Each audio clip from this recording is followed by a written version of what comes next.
I'm Sheldon Brown, and Take It From Us is brought to you by Framework. Now, right up front, let's say a big congratulations on Take It From Us to Changing Minds and Chief Executive Taimi Allan, who's our guest today, for securing a contract which I believe changes the financial security and future of this Auckland consumer organisation. Changing Minds has won a contract from the Health Promotion Agency, the manager of the Like Minds, Like Mine campaign and the National Depression Initiative, which has announced that Changing Minds will be leading a 3-year initiative with partner Nga Hau E Wha. The initiative will ensure that people with lived experience of mental distress are at the centre of work being undertaken by the Health Promotion Agency. Let's ask Taimi what all this means and how significant it is to the consumer leadership movement and Changing Minds. And let me say that on the BINS website that I have been mentioning on Take It From Us quite regularly, quite recently as well, there's quite a conversation, more than a conversation, Taimi. Yeah, it's great. It really is. Like, people are enthusiastic and they're asking all the right questions, and I'm hoping that I might be able to answer some of those questions today. Right. Well, you've also got a FAQ, a frequently asked questions sheet, which I understand is already up on the, Changing Minds website. It will be by the end of the month. We're just compiling quite a few questions that are coming from quite a few different quarters. So some of them have come from the BINS website. Others have come directly through email, through other consumer networks. Some have come from the media. Some have come through the Health Promotion Agency. Some have come through Nga Hau E Wha. So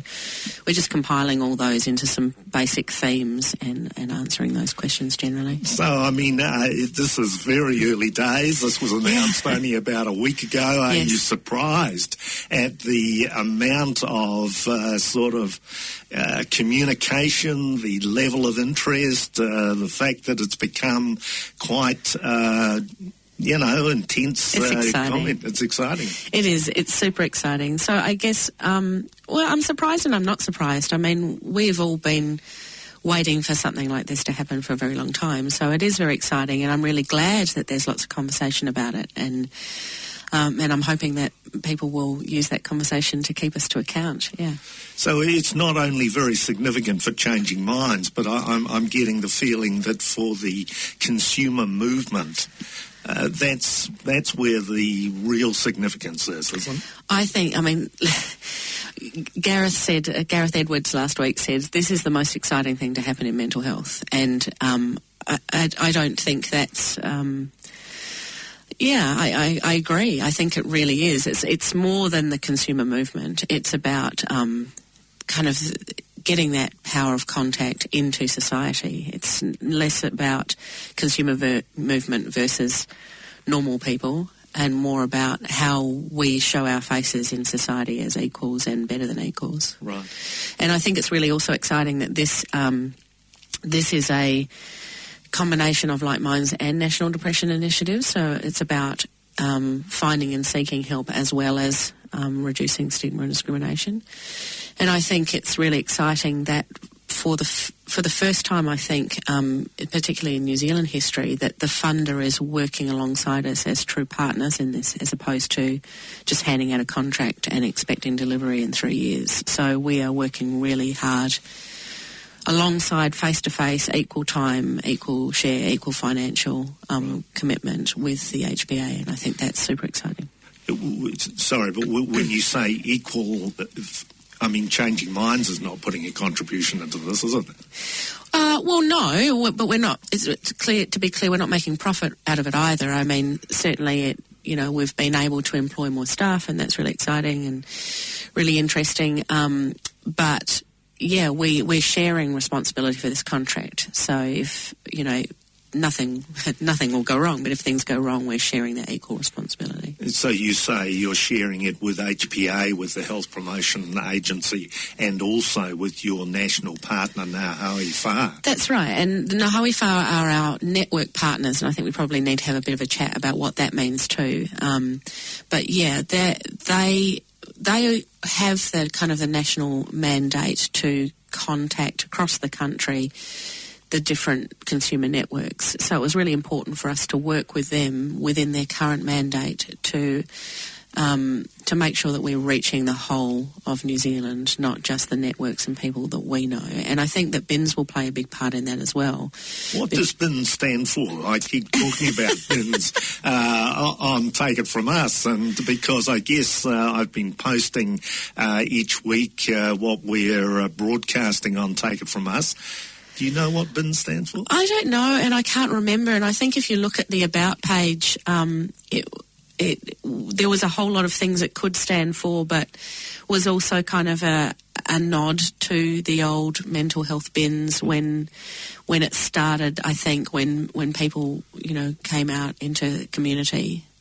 So, yeah, but I don't know. I don't even know whether it does stand for something, but I'm happy to be corrected. I think there's been lots of conversation about what it could stand for. Oh, well, maybe this broadcast will stimulate somebody to give us an explanation. Well, let's start with, firstly, with the impact on Changing Minds, because really Changing Minds, and before the regional consumer, it was called the Regional Consumer Network, you've really been dependent on money from one source, haven't you? Which is... That's right. We've held one main contract and lots of small, finite contracts for projects. So this doubles our capacity and makes what we do now nationally recognised. We have to cover the country as opposed to just Auckland now. And I think that's great because we don't live in a society now that is really insular anyway. We have to, in order to make change, make sure that we are getting input from a greater community, and actually we're a global network now, in terms of the people that we speak to and the things that we're learning. Well, so it makes sense. You've got your own website. Having a website makes you global, really, doesn't it? Even Planet FM, gets hits on planetaudio.org from all over the world. So, how do you rate this contract success in the history of Changing Minds? Oh, look, I think it's enormous for Changing Minds. It's certainly a new direction, and I was brought into Changing Minds a year ago now in order to change the direction a little bit of Changing Minds and to grow it. And I think our team has been really successful in doing that. We have a fantastic, dedicated team. Really, really small but incredibly passionate and hardworking. And this really is the fruits of our labour, I think, over the last year. Yeah, well, I can think back about 4 or 5 months when we were thinking of having a coffee together, and you said, well, I've got to get this contract document, this submission sort of completed, and I think you actually did complete it in order for us to be able to have a coffee in Mount Roskill. And so, I'd like to say that I think you can take a great deal of personal credit for the success, because I think it's your dedication, your connections in the right places, your knowledge of the consumer movement, which surely has, sealed this contract success. Well, thank you, Sheldon. That's very kind. But I don't take credit for that, and I don't take credit for that because the consumer movement is decades and decades old, and it's not that we stand on the shoulders of those before them, but they are always there, and they are still there. They're in our, they're in our periphery. They sit above us, reminding us of why we do what we do.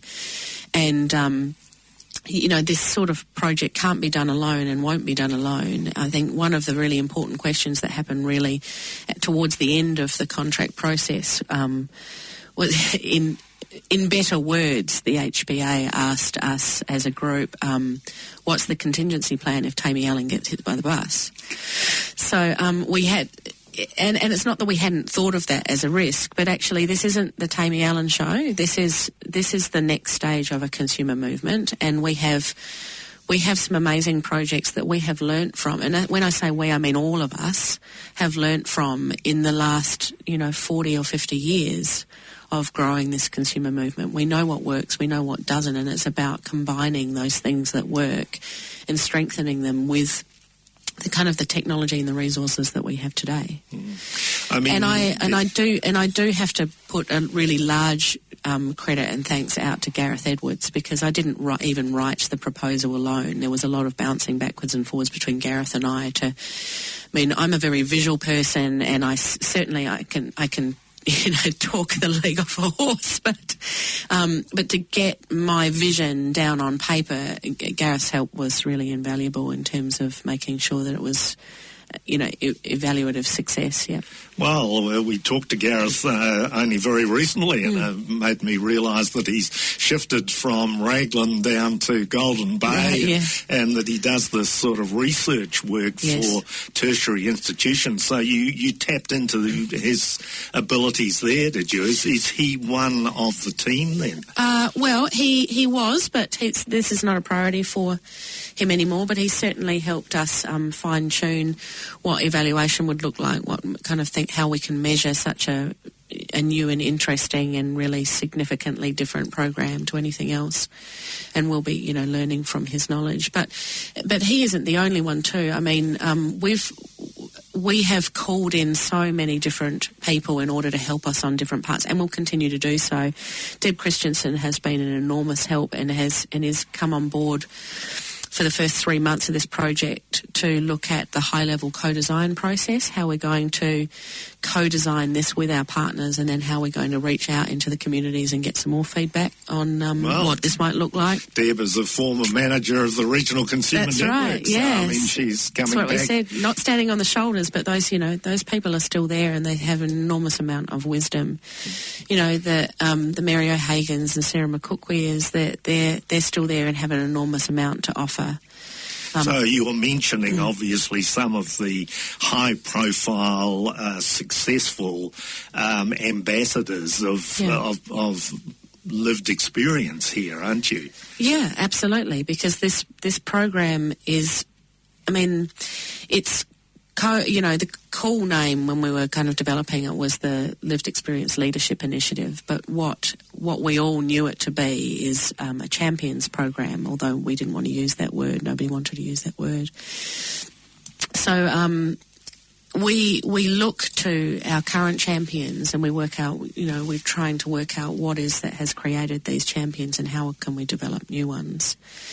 So we were gifted from our kaumātua and a lot of the Maori networks that we've been working with the name for this program, and it's called Rako Roroa, and that's tall trees.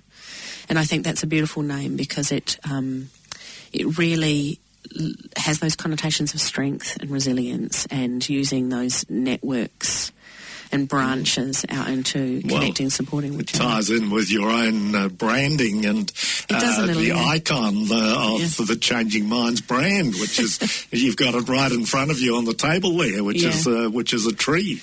Yeah, it certainly stemmed from a conversation that from the Changing Minds brand, but also kind of what leadership looks like, and to be a good leader, what do you need? And you can't stand alone. You need really strong roots. You need a really strong tree. You need branches that you connect with so that you're supported. And I think that was gifted to it. That name was gifted to us because of that. Yeah, so it's probably important to try and capture a simple understanding, I guess, of what we're talking about here.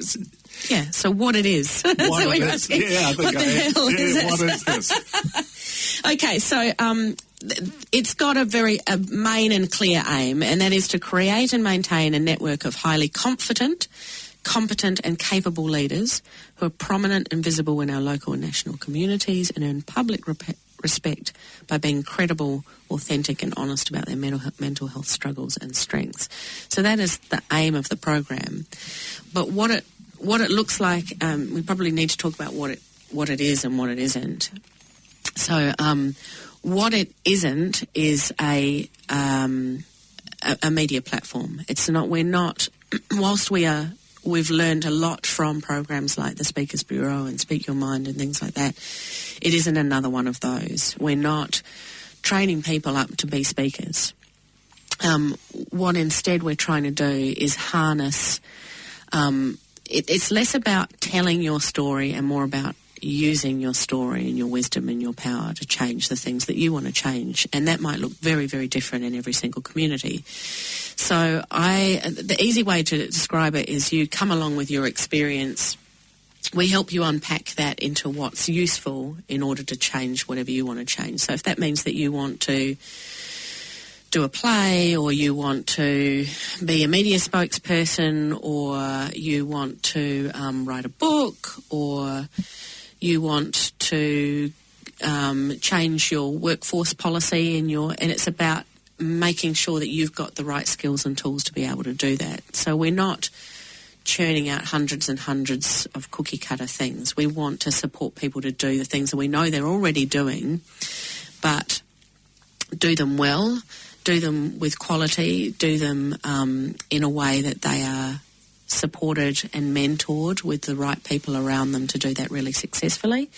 And most importantly, to make sure that power of contact is really strong, and that the objectives is that the like minds and NDI messages get through as part of that. So will it be, how will people express their desire to do a project like write a book or become a media spokesperson or change a workplace environment, say? Do they make a submission to Changing Minds and Nga Hau E Wha? Not yet. So the co-design process that we're going to at the moment, we're looking with a whole lot of different subject matter experts around the country, and they get brought in at different times of the process. And that means it's not an advisory group or a steering group, but a whole lot of people with different experiences are being brought in to be asked questions about particular parts of it. And the three main parts that we're looking at co-designing is, what does recruitment look like? So what type of people we're going to recruit into this program and how we're going to reach them. So I don't know the answers to these things yet. These are all part of the co-design process. And there will be moments in time where we will open it more publicly for people to feed in on, and we'll make sure that that's on places like Bins. So it's and take it from us. And take it from us, of course, and all our other networks. The second part is training. So what does training look like? Where is it? Who will be trained? What skills and things do they need to go out into their community successfully?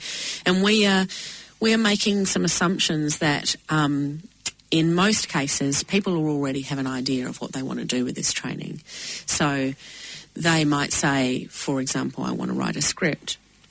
They come along to that training, they get to work out from the training perhaps what works and what doesn't, what will break down discrimination, what will not, and be linked with the right sort of people to help them through that process. A scriptwriter, a dramaturg. You might be able to call in people from different industries to help them support those projects. Right. And the third part that we're co-designing is, what does mentorship and support look like for this network?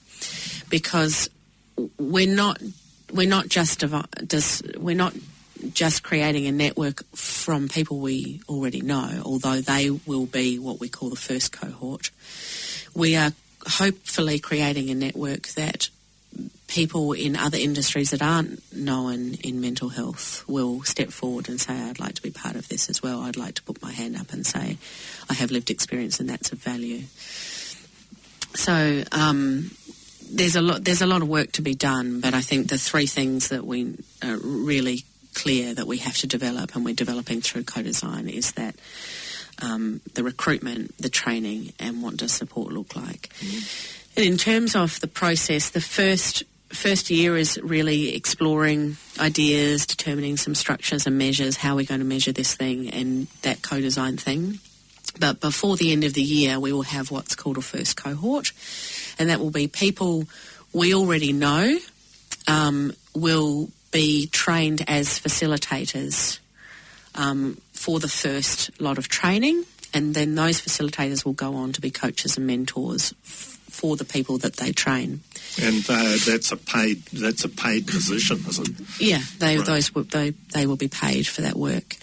The second cohort will be the people that are trained by those facilitators. So once they've facilitated those groups, they'll step away. They won't need to do that again. It's not like Mental Health 101, where you get trained up in a program and you keep developing that program. The idea of having branches and the idea of this Rako Roroa, the tall trees, is that we keep passing our knowledge on and that network expands. So the second cohort will be trained and mentored and supported, and then they will go out into their communities and do those projects.